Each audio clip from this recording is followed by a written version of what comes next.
أتوقع النتيجة 2-0 للمنتخب السعودي. أتوقع نتيجة تعادل ب1-1.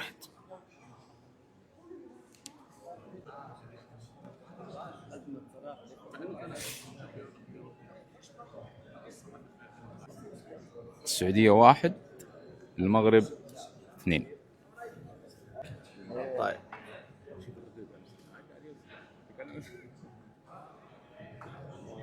للأسف الشديد توقع النتيجة بكرة.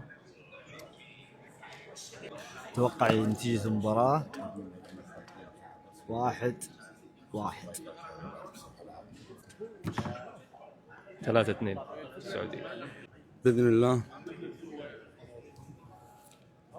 2-1. والله إن شاء الله أتمناها للمنتخب السعودي